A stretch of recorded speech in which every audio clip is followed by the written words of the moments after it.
আসসালামু আলাইকুম প্রিয় শিক্ষার্থীরা, শুভেচ্ছা নিও। আলহামদুলিল্লাহ, বেসিক অ্যাকাউন্টিং ফাউন্ডেশন ক্লাসের আজকে 22তম ক্লাস। ধারাবাহিক ক্লাসের অংশ হিসাবে আজকে আলোচ্য বিষয় বেতন ও মজুরি বিবরণী তৈরির জন্য কিছু গুরুত্বপূর্ণ সূত্রাবলী। বেতন ও মজুরি অধ্যায়ের আজকে পার্ট 3 ক্লাস। সূত্রসমূহের মধ্যে রয়েছে প্রথমত সময় ভিত্তিক মূল মজুরি নির্ণয়ের সূত্র।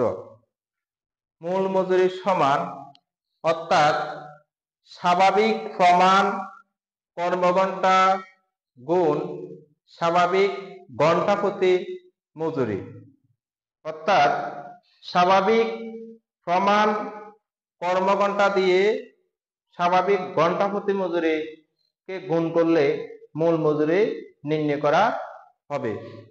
দ্বিতীয়ত কার্যহার বা ফলাফল ভিত্তিক মূল মজুরি নির্ণয়ের সূত্র। মূল মজুরি সমান প্রকৃত উৎপাদন গুণ একক প্রতি মজুরি।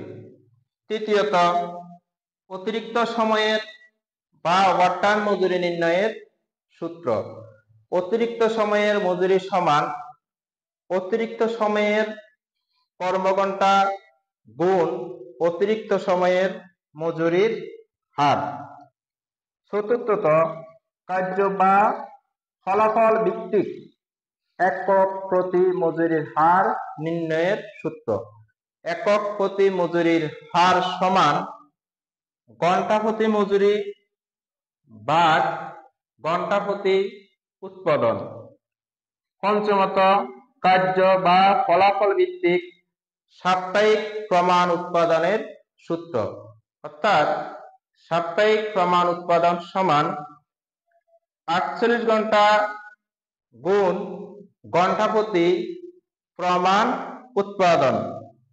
ষষ্ঠত বিনা বেতনে ছুটির টাকা পরিমাণ নির্ণয়ের সূত্র।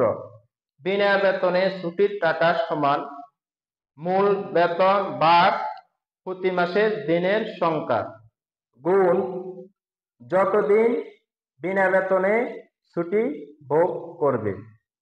আমি আশা করি যে সকল শিক্ষার্থী বেতন ও মজুরি নির্ণয়ের জন্য এই সূত্রসমূহ ভালোভাবে আয়ত্ত করতে পারবে, শিখতে পারবে, তাহলে বেতন ও মজুরি সংক্রান্ত যে কোনো ধরনের সিকিউ বা সৃজনশীল প্রশ্নের সহজে সমাধান করতে পারবে এবং এই অধ্যায়ে কাঙ্ক্ষিত সফলতা অর্জন করতে পারবে।